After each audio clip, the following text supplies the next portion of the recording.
Hello. Oh, hey, Kai. Wow, we don't have product. Oh, we don't actually. Is this being recorded? Hi, Kai. Hi.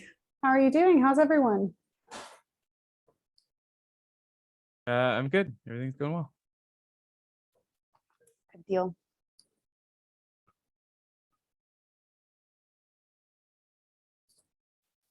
Hey, Steve. Hello.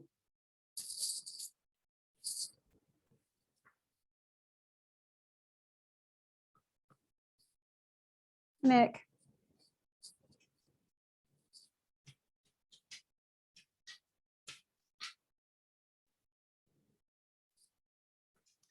I'm going to get started. Hopefully others will join along the way, but it is on the dot. So changes since last time. I'll let you go ahead, Steve. No real changes on the communication plan for the changes. Just started kind of looking at the timeline of when all the other exit criteria might wrap up to start coming up with some schedule for different announcements and whatnot. Steve, you did have an MR. Did you want to add this to discuss it? Oh, you did already. Yeah, I added that down at the help needed since it wasn't directly related to my exit criteria. Okay, go ahead, Dennis. Cool. Just follow-ups to some very, very overdue items, but I'm happy to have made some progress there. In terms of the identified training maintainer issues that were older or hadn't been updated in the past 6 months, I've gone out and actually pinged the training maintainers as well as their managers in order to see if they're still actively pursuing it or if they're, perhaps some way we can help them in terms of making sure they're progressing towards their maintainership. So it'll be interesting to see what responses we get there. At the very least, we can expect that some of those issues may just ultimately be closed, so we have a more accurate reflection on who's actively pursuing maintainership. So I'll be sure to follow up once I have some more information there. At the same time, I also am looking at the inverse situation where the active maintainer issues, basically seeing how many of those could we potentially try to push for in this quarter to support the quarterly OKR. And so I'll be reaching out to them a little bit differently, not directly on the maintainer issue, but I'll reach out to the managers to see how they could potentially push for maintainership there. And then just kind of FYI, there's an issue out in triage ops in order to drive some automation in terms of making this a bit more a less manual auditing process. That'll be good if you want to follow along. And then I've also chimed into, I think, epics 2 to 4 in terms of how I might be able to provide some data to help push for these the exit criteria there. So check those out. Thank you. It's a very good update. I do have one question. You Sure. had mentioned past 6 months and following up to see if we can make some of these maintainers. Are you talking about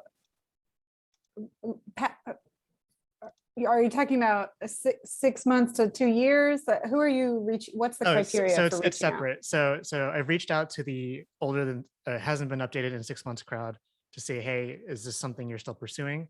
But then I'm looking at the ones that have been updated within 6 months. There's actually a concentration of those like updated in the last 2 to 3 months to see, hey, these are pretty active. What's your chance on actually seeing if you're going to propose this to the maintainer group to actually see whether or not that you'd be accepted or not into that, just to kind of have a better read on who's more likely to in support of like actually confirming or pushing for more maintainers this quarter, who's likely to actually hit that. So I'll be reaching out to the managers there.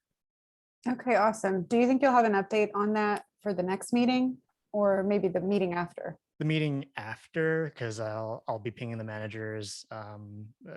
It'll be good to get them time to like talk to their trainees as well to see to get an accurate read on how confident they'd be. Cool. So yeah. Okay, thank you. Help needed section. So exit criteria 1 is still missing a DRI. And I wondered if this was for a reason, if we needed to define it better or make it more clear. Nick, I think you just volunteered though, so maybe we don't need to discuss that.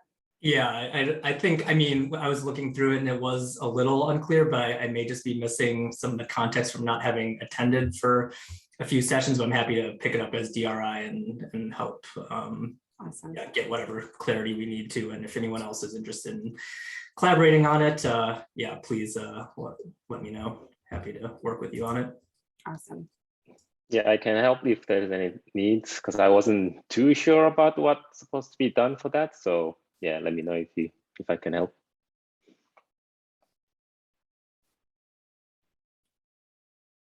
Okay, Steve, go ahead.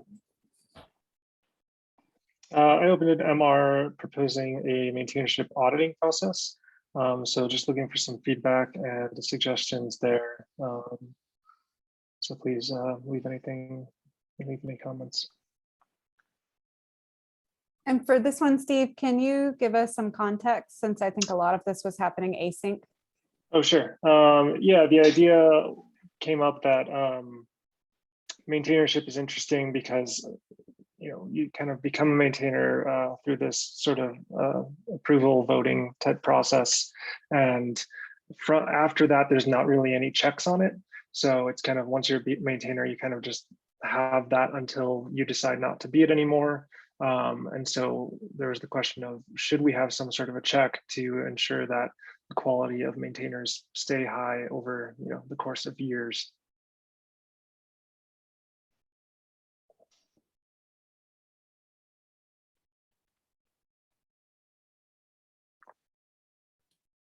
Okay, I will check that out here in a little bit, so thank you.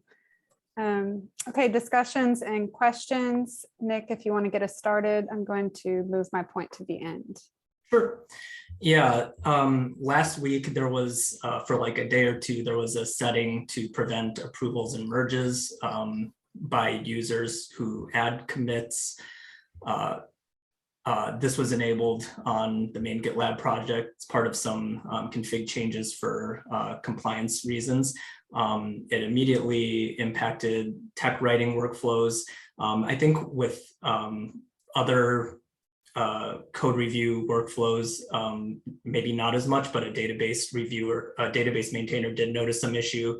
And I think there's just a general concern that this sort of thing could slow down development quite a bit. And if we're trying to increase the MR rate, it could certainly have an impact on that. There's some, I linked to the change issue there, so anyone who's interested or unfamiliar can get more context. There's also a pretty lengthy Slack discussion in the VP development channel. I think Christopher has met with Julia Lake a couple of times to kind of talk through development standpoint and just try to understand what exactly we're looking to do here. So I think one of the next steps is, so the setting's still disabled. One of the next steps is for Julia and security to follow up with our advisor, who's kind of advising us on some of these compliance changes. So depending on what comes out of that, it may impact our maintainer reviewer workflows. I guess my question for the group, so I bring this for a couple of reasons. One is to just give a heads up about it for anyone who wasn't familiar. Two is to just ask, like, is this something that we want to kind of discuss as part of this working group? Like, do we want to maybe proactively, as part of this working group, gather some more feedback and ideas about, assuming that we do have to make some changes to this process, assuming that we have to make some of these approval changes that could disrupt some workflows, like do we want to, as part of this working group, get more feedback and ideas for workarounds? So my thought on that was maybe not cluttering that original change issue, where a lot of discussion is already happening with technical writing. And I think Kai, you were involved in that issue as well. So my thought was, we could, if people were interested in taking this on as part of the working group, we could open a separate issue to discuss specifically with maintainers and anyone who's interested from development. And then if we did want to do that, then my next follow-up question was, which exit criteria might it fit best under? So I know that's quite a bit, but I'll leave it at that and let anyone else who wants to chime in. Yeah, I just added some thoughts about how it might disrupt the workflow of existing maintainers. And I do know it is noted in the code review guidelines that maintainers should feel allowed to apply trivial changes right before merging if they notice anything, just so that there's not that extra back and forth to the reviewer. I don't know how often that happens. I know I've done it like once or twice in the past year, but in those few cases, it could lead to longer merge times. And there's also some cases where, you know, if something goes wrong with the pipeline, a maintainer can feel okay about merging their own MR, for example, because it's been fully approved. But those are just some thoughts to add to where that's discussion good occurs. points. I know, Kai, you had also shared some in that Slack thread, maybe some metrics around like how many times people actually apply suggestions and things like that. So I think one thing I'd be interested in, kind of to your point, Steve, is like how are those stats reflective of how we do things in our process at GitLab? My understanding was those were kind of like more general metrics across all of .com. So that might be one thing to gather feedback on from maintainers, is like how often are you kind of applying these small changes and then merging? I haven't had a quick look at the thread yet, but just anecdotally, I know with community contributions, it's often useful to do that, particularly if it's, say, small linting changes or things like that, where a contributor has already devoted some time. It's pretty close to merging, so I'll often just go in and make those sorts of changes myself. And also just generally being in APAC, if they're pretty trivial changes on an MR, and I know that the author is in another time zone, I might just go ahead and do it and merge it.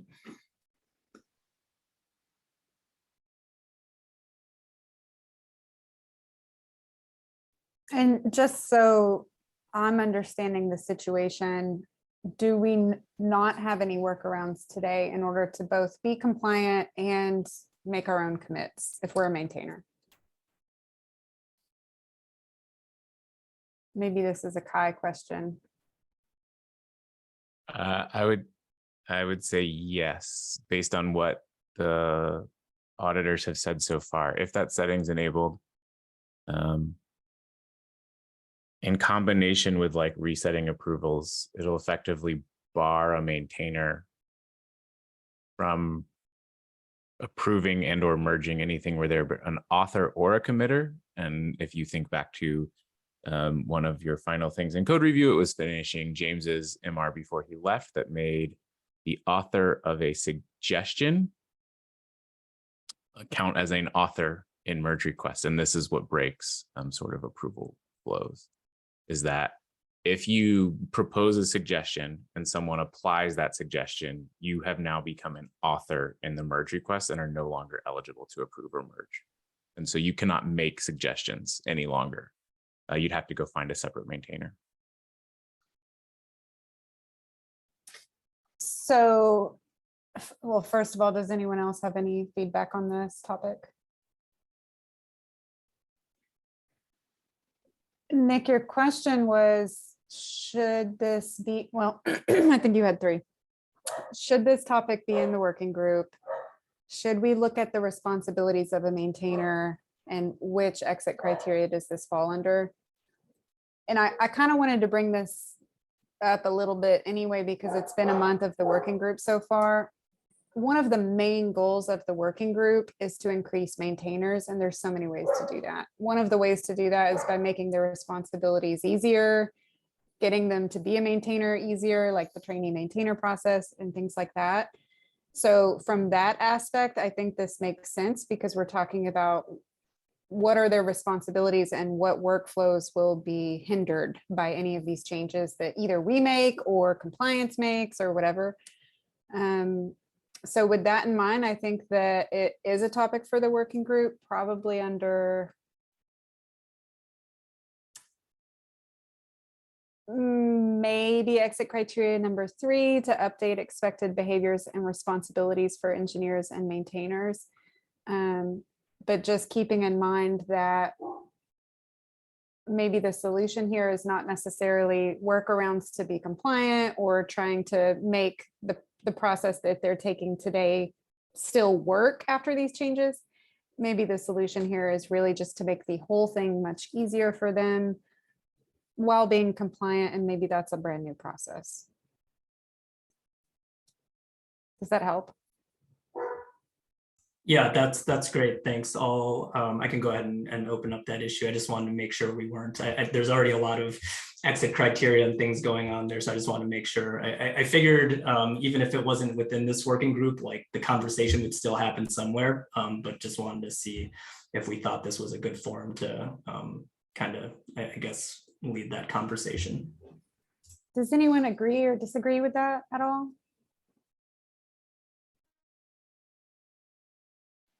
I think it's good to have a lot of the people in the working group involved in the conversation, thinking about how it affects, it might affect like processes that maintainers follow, but I'm not necessarily sure it really like disrupts, like it's not necessarily adding more work for a maintainer, is the thing I noticed. It extends the merge request timeline in certain cases, or forces you to find a different maintainer in certain cases, but doesn't really necessarily add like additional work that I can see. I could see maybe additional like focus time. You know, looking at the merge request counter, I do this several times every day. I'm like, what's the status? What's the status? What's the status? So I could see maybe that approach, or an obligation that now because you're the maintainer and you're not able to merge, now you need to go find another maintainer, and whose responsibility is this, and things like that.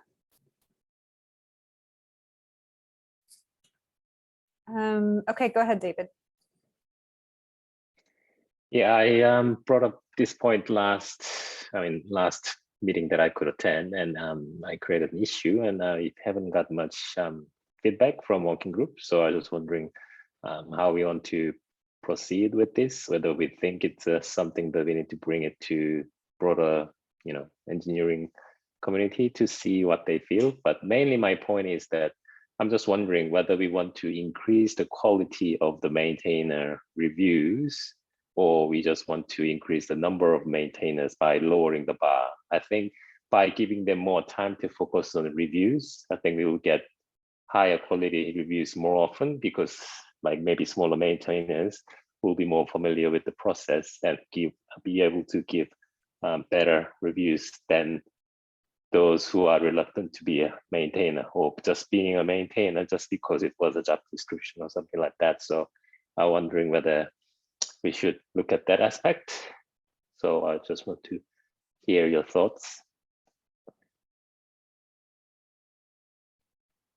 I think this is an interesting one, because this is something I've heard a lot from trainee mentees, that they're not entirely sure how, once you become a maintainer, how to like balance that workload and sort of effectively contribute still to your team as well. And it's also been something that I've heard has affected different mentees' traineeship as well. Different times, your team responsibilities tend to sort of take priority over updating your trainee and maintainership. So it would be good to get some clarity around this. I can add some thoughts to that as well, if that makes sense, to the issue, sorry.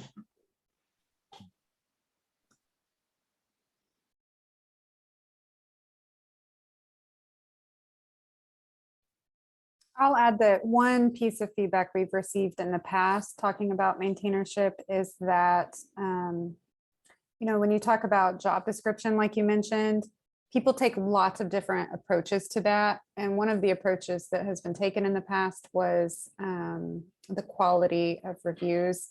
And I feel like it doesn't have to be one way or the other. And so I know that this was a topic that Christopher wanted to discuss with David, but now that we have a product representative on the phone, the conversation was really around, would product be willing to sacrifice some of their capacity each month if it was in an effort to get more MRs out by way of higher quality reviews and then more maintainers? So Kai, what would your thoughts be on that? Feels like a lot of pressure that's well above my pay grade. I don't, it's an interesting thought. I had always, and then maybe this will be like ignorance. I have always assumed that groups that I work in factor in people who are maintainers as part of their capacity, and it's like an accounted for piece of like the time that is they're given in a month, and I am given when I work with my engineering managers, I'm given a capacity for the team, and I assume that that's reflective of like all the other things that engineering managers know that their engineers need to do, and so I don't necessarily, if that number got lower, I'm not sure I would know why or necessarily care. Like it varies from month to month. So I don't know that I necessarily have a strong opinion one way or the other. I guess if you want more of that time, that'd be interesting to know like how much more time, but like a weight of 1 from however many maintainers. I don't know. We have roughly 3 backend maintainers and maybe two or 3 backend maintainers and 1 or 2 front end maintainers. I think just 1 actually. I mean, that's not a very significant hit to like my capacity. For other teams, it might be more. So David, I think Kai brings up a really good point.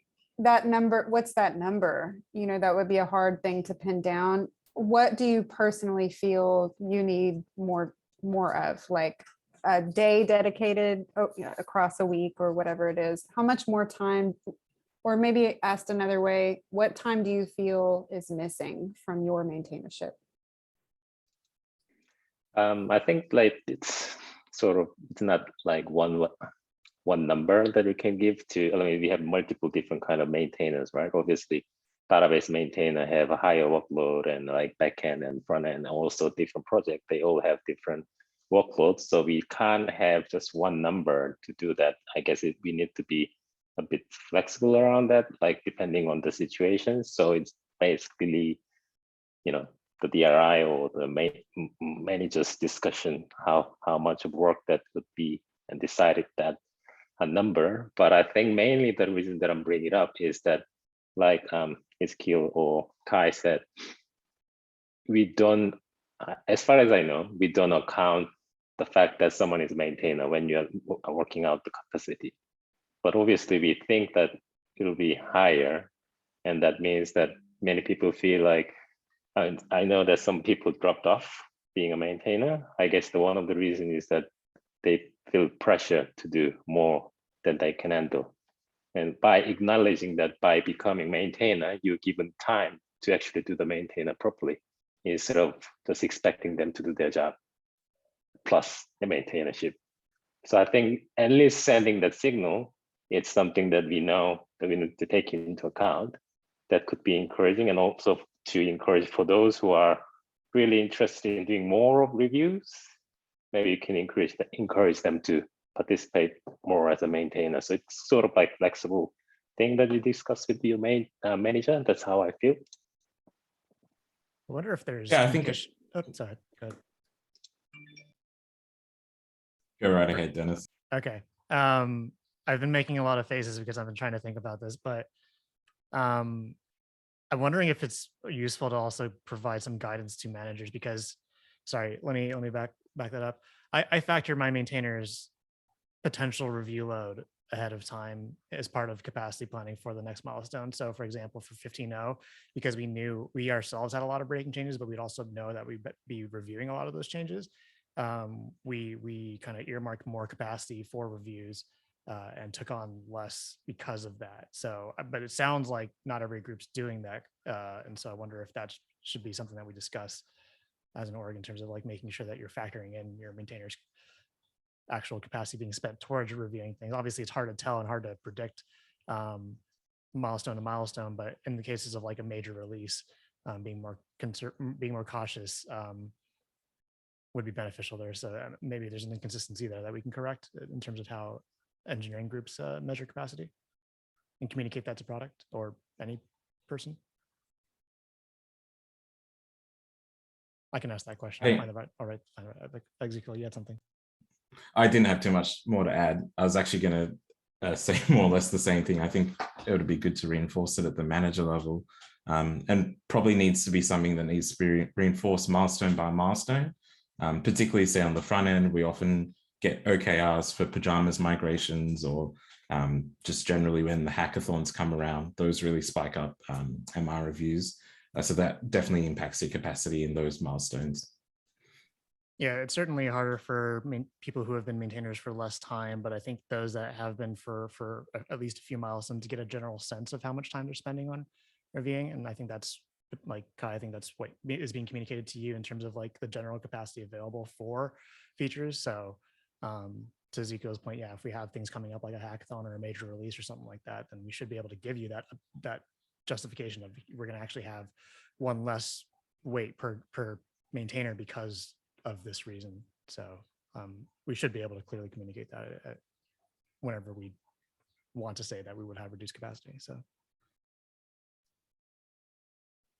I think I have two things. One of them, David, based on that conversation, do you think what would help you personally is if this was just more transparent in terms of your manager comes to you and says, I just want you to know I've allotted time or capacity or whatever it is for you to do so many reviews or however many reviews that you want to do this week, and just being transparent about we've given you time.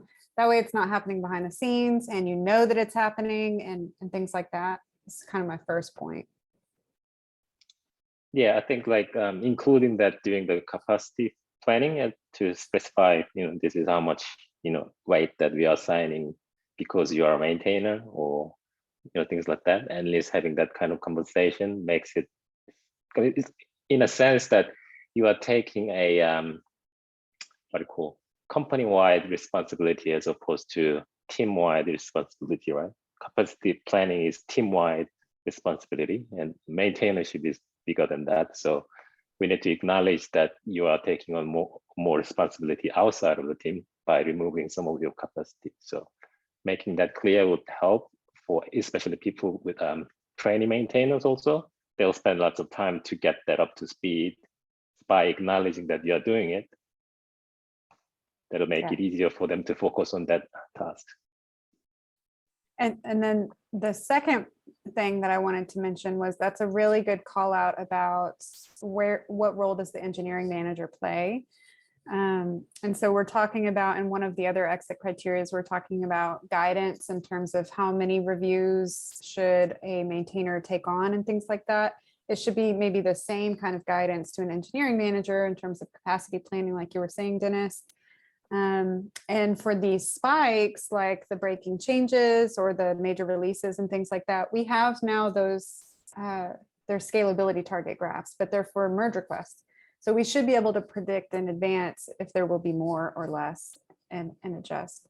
So I think that's probably a good follow-up issue to add.